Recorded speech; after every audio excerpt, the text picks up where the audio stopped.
going on, guys? That was a crazy night. UFC Melbourne just getting out. Post-fight show is about to be starting in a little bit, but I'm going to give you the quick recap and reaction. Thank God for the way that turned out, though. The way that Brunson versus Whittaker fight. I know that Brunson was the favorite, but as we got closer to the main event, the odds actually started coming a little bit closer. Let me just close out some of these windows. But let's reverse back into the night before we break down that main card. Ben 10 going on there on the FS1 prelim, starting it off crazy. They didn't even do the touch of the gloves. They literally went in there and just started going at it. He had amazing movements in there. That's one thing I wanted to point out. One thing that definitely stood out in this whole fight was Ben 10's movements. He was looking a little shook in his last fight. I know that he fought at home, and that's a real thing. We didn't get to see that tonight, but we could definitely tell that Whittaker, the pressure was on because he's at home. I think that's what happened at Ben in his last fight. And he came in here, he looked amazing. The movement was great. He had amazing feints and stance change.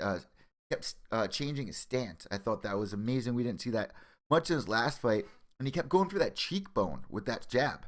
He was doing an amazing job just picking apart his opponent. And just between switching from southpaw to orthodox, his opponent just couldn't catch him. And he was just looking amazing. His opponent was trying to throw a lot of kicks. He came out really strong against Ben, but Ben was able to find the distance and the timing, getting it down. Like I said, amazing feints and movement really stood out to me in that fight. I'm looking forward to what's next for Ben 10, and I hope that you guys are too. That was a great way to start off the FS1 prelim, so way to go, Ben 10, on that one. I'm sure you got a lot of people cheering for you back home. Then we went for the Tuck versus Brown fight. Round one, Tuck escaped Brown's submission attempt. That's something that I really didn't think that he was going to get out of. He had that thing locked in tight. He really wanted to submit him right off the bat within the opening minute of that fight. But Tuck was able to escape it somehow, and then he was able to put it together into the second and third round, just taking it, and he wins via decision. But Brown was going right for it in the beginning of that fight, and I really thought he had the win there. First thing I want to say, though, a lot of underdogs won tonight. A lot of people were saying in the Imperial Army that they was just their picks went to shit. And mine did too, guys. I'm going to look up who won the UFC Pick'em for us. But it's hard to pick when you're picking on, these free cards. You don't know many of the fighters coming into it that much, especially the prelim fighters. I mean, of course, we know Ben and Tuck and Kamosi and Little Roundtree and all those guys. But, it's hard making fight decisions when both guys have their backs up against the wall and anything goes. It's not like one's more favorable, really. It's 50-50 on every one. So, Tuck versus Brown, that was a great fight. Then Kamosi versus Kelly. Kamosi was landing the jabs and the kick, the opening of round one, and he actually caught Kelly a few times. But Kelly was looking great in there, and this is something that we all expected. We didn't really know what to expect from Kamosi coming in here because he hasn't been as sharp as he's been in the past, in my opinion. A lot of people might disagree with that. But as we got into round two, great movement and by Kelly, but he actually got cut on his nose, and it was actually dripping into the face of Kamosi. But ends up lands a nice takedown in Kamosi Kelly. That was another great fight. Then Khalil Roundtree. We all knew that this was going to be an exciting fight. We saw him on that season of Ultimate Fighter. He has the power, but there's something missing in that game. I don't know exactly what it is. I mean, he gets taken down a lot and pushed up against the fence, and if he's not standing toe-to-toe, landing those powerful shots, it's like all or nothing for him. He just wants to knock you out, and I think a lot of his opponents understand that. Looking for the takedown, his opponent tonight was making his debut, and even backstage yesterday, he was like, what about that fight of the night bonus? I could use that 50K. And I was loving what he was doing. Once they announced, he was like, what about that 50K? It's almost Christmas time. So I hope that he gets that tonight. I want to know what you guys think. Who is fight of the night? And if you're just tuning in, I'm Evil Eddie from Pure Evil MMA, frontproofmedia.com, Pro Wrestling Authority Podcasting Network. Make sure you guys check out the Pure Evil MMA podcast, episode 26, that just dropped. We had some amazing guests on this week. Some very familiar names, some UFC vets. And then Keatside Submissions, I got to go on Sunday, talk with Dan Severn. That was an exciting conversation that we had with him, talking about the no holds bars era. That was absolutely brutal. UFC 4. And we just got into a lot of good conversations. So definitely check that out up on iTunes, Keatside Submissions, and check out Pure Evil MMA podcast. If you don't have iTunes and you don't have Apple, all right, I'm guessing that you have a Droid. It's up on podbean.com, or you can just search it right here on YouTube. Make sure you guys subscribe down below, because see that right up in the corner. Me and Ted Check do a show every Wednesday night live at 10 p.m. Eastern Time. We break down all the recent news in MMA. We have an open chat room like we do here, and it's a lot of fun every Wednesday night. So Khalil Roundtree going in there, and he couldn't get the knockout. He knocked him down in the very beginning of that fight. And Pedro, vote for Pedro. That's all I have to say. Amazing debut. It's really rare that you see a UFC fighter come in on a debut. There was a lot of negativity. He was facing a lot of adversity coming into this fight, and he gets the win on his debut against a UFC vet. Now, this is a young fighter. He doesn't have many professional fights behind him. He actually was surprised himself that he even got onto this card. He asked Dana White. Dana was like, come on, let's do it. You think you can stand? And we're going to give you this guy who looks for knockouts. If you can get away from that and somehow get the win, you're set. And that's exactly what happened tonight. And it's kind of a shame because I was rooting for Khalil. I wanted Khalil to win this. I've always been a fan of him. In that last fight that he had, his debut, I think it was, his mom was standing ringside. And you could hear in the background her screaming as Khalil was on the bottom. Once again, he was swinging for the fences, got taken down, and he was getting ground and pounded. His mom was in the stands screaming, and I've been through that same position. I'm sure a lot of you guys have too, whether it was at your baseball, football games, but it was definitely an embarrassing moment. I wanted him to win so bad. He trains with people like Jamie Moyle, other people at that gym. You got people like Forrest Griffin. It's not what I really wanted to happen, but whatever. Well, you can't win them all. I wonder what's next for Khalil Roundtree. And he wins. Pedro wins via submission in round 1 at 4 minutes 7 seconds. After that, Alexander the Great wins by knockout in the second round. And then his celebration is what stood out. All he wanted to hear was, whoop, there it is. Whoop, there it is. That was a takeaway of tonight. That was almost like that boxing match that we saw not too long. I'm not even going to name names. But he was singing a little Aerosmith. That's all I'm going to say. It was almost as weird as that moment. My fight fans out there know exactly what I'm talking about. But my bare knuckle boxing people, I don't want to piss them off. I watched that fight live. It was just so weird watching when he started singing after he beat him. But this is kind of what that reminded me of. He was standing there, but whoop, there it is. We always wanted to do that. Or this is how we do it. That's what I was saying if I won. Honestly. Don't give me a hard time about that either. All right, Matthews versus Holbrook. This was an exciting fight. We were all looking forward to this. Jake Matthews stirred up the pot. He's been an exciting fighter since his debut in the UFC. We all watched him grow. He's still only 22 years old. He had a problem with his foot in this fight, and we knew that Holbrook was literally trying to go for that toe hold, without the Tommy toe hold, and he just knew that there was something wrong with that foot. He even said he felt something pop when he was going in there looking for that. And unfortunately, Matthews, even though he had all the love and the hype and the hometown hero father in his corner, he did not come away with the win, but it doesn't mean it wasn't a close fight. I thought that was a great fight. I just really wanted to see Matthews win, obviously, and I wish he did. I'm not even going to criticize it because it's such a tough fight. Such a tough fight for Holbrook and Matthews. Both these guys, it was a tight matchup, like we mentioned earlier on in the Wednesday night show. We all wanted Matthews to win. We're not going to lie about that. But unfortunately, he did not get this one in the win. This was the first fight in his UFC career where it went to decision. Not everyone can be perfect, but we're going to have to see what happens. It just wasn't the pressure here. We can't blame it on the pressure. It was just a great opponent. When it goes to decision, it doesn't mean it's a boring fight. For people who are just tuning into the sport now and really don't get it. When it goes to decision, it doesn't mean, oh, these guys suck. They didn't get the knockout. They didn't get the submission. That's not what it means. It means both opponents were going in there and they were tough as nails. Sometimes you get a boring fight, but very rarely in the UFC do you really see that. So Matthews, co-main event, not going his way. And to win all the fans over tonight for this free card that we didn't have to pay a single dollar for. Well, we have to pay our cable bill, so in a way, we did have to pay for this fight, but however, it made up for it. Whittaker going in there. I asked everybody on my Twitter, make sure you guys follow me on Twitter at Pure Evil MMA. When he was walking out, when Whittaker was walking out, he looked kind of like 8 Mile-ish. Like he was kind of, he had the hood up and he just looked like he was either in the zone, ready to kill people, or he's going to vomit on a sweater. It was going to go either way, it looked to me.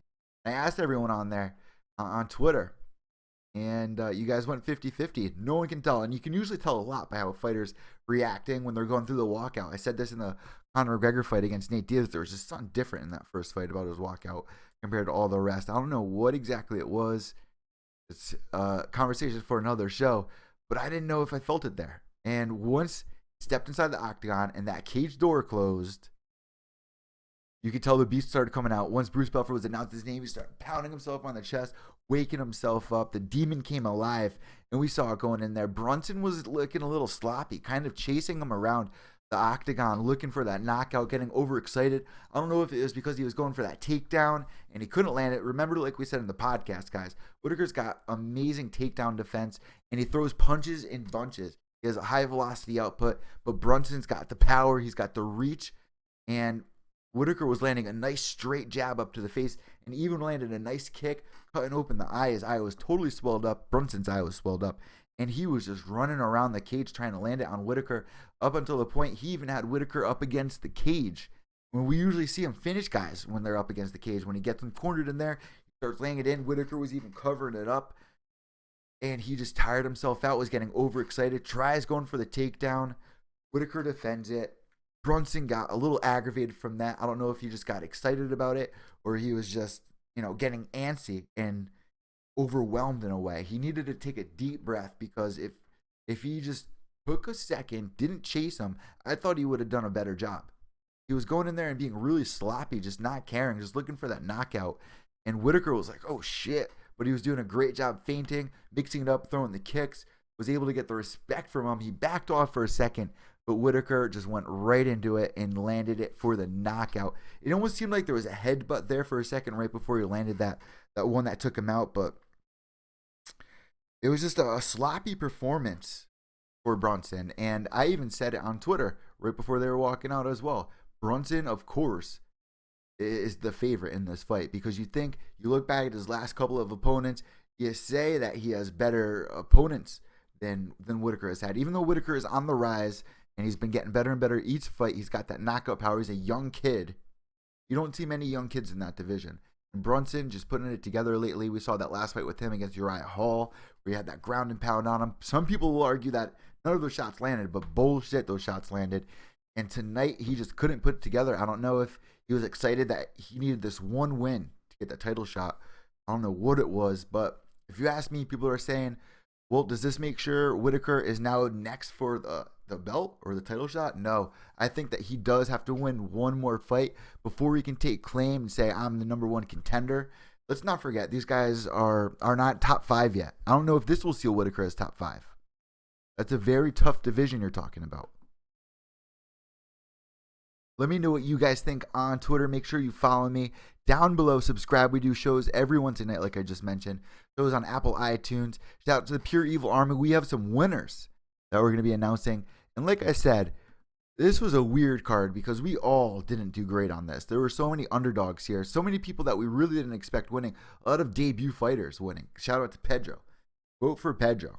So between Ben 10 getting the win, congratulations. The Tuck versus Brown fight, that was a good takeaway. Kamosi Kelly, Khalil Roundtree, that was a great fight. I'd say you give Pedro one of the fight of the night bonuses, and you also have to give, without a doubt, Whittaker the fight performance of the night. That's what you got from me. I'm Eve Letty from Pure Evil MMA, frontproofmedia.com. Time to tune in to the post-fight show. Thanks for tuning into the recap. We'll be back tomorrow morning. I'm going to recap this whole week. But before we sign out permanently, there was some other big news tonight during the fights. The UFC officially announced that they are stripping Conor McGregor of the featherweight title. And this was very confusing because Jose Aldo was the interim champ. He just beat Frankie Edgar, got the interim title. Not that he even cared about it. But Conor McGregor was the one who beat Jose Aldo in 13 seconds. Moved up a weight class, beats Eddie Alvarez. Now he's a 2-division champ. Then all of a sudden DC drops out. UFC 206 is in a frenzy. We don't know what to do. How are we going to get people to spend money? Let's strip Conor and have like Max Holloway versus Showtime Pettis, who lost his last, who's only won 1 out of his last 4 fights. What? Give Max Holloway the shot right away. Why is Showtime Pettis already in the conversation? Yeah, he got the win over Oliveira, but come on, Max Holloway's on a 9-8 fight win streak right now, I believe. You should have had him fight Aldo next, but then again, Aldo's like, no, I want Conor. But Conor's not in the picture anymore, clearly. But what the hell? Why are you giving Aldo championship belt and then saying, oh, well, Max Holloway versus Pettis for the interim title? What? That makes no sense at all. put a little red dot on my nose and paint my cheeks yellow, but I'm not a clown. I know that is ridiculous. I don't have a little flower that squirts water on my chest. I can't say that is a good idea. Why would you strip Conor McGregor instead of having him come down to fight Jose Aldo at 145? That's the fight we want to see. That's the rematch we want. Max Holloway versus Jose Aldo, that would be fun. Showtime Pettis versus Aldo, that would be a fun fight. I've always wanted to see that 3 years ago. But it's a different time. There are some people bashing Aldo tonight, and my response to that is you can't bash Jose Aldo. We watched him as a champion for 10 years. He was the only champion the UFC ever had up until that fight with Conor McGregor. 13 seconds. You're going to judge his career over because of that one fight? What about all of his other fights? What about the Uriah Faber fight? What about the Cub Swan? What about his whole WEC career? What are you guys talking about? Jose Aldo. That's the man. I was so nervous for Conor going into that fight. Everyone is free to their opinions, though. Conor McGregor stripped of the belt tonight. Everyone's going crazy. Let me know what you guys think on Twitter at PureEvilMMA. This is absolutely crazy. If DC didn't get injured and pulled out of this fight, would they have stripped Conor McGregor is the question. Like, this is just not how this should be working. This should not work this way. I don't get that. It doesn't look good. It doesn't look professional. You don't see the NFL being like, oh, their first string quarterback's out, so you're out of the playoffs.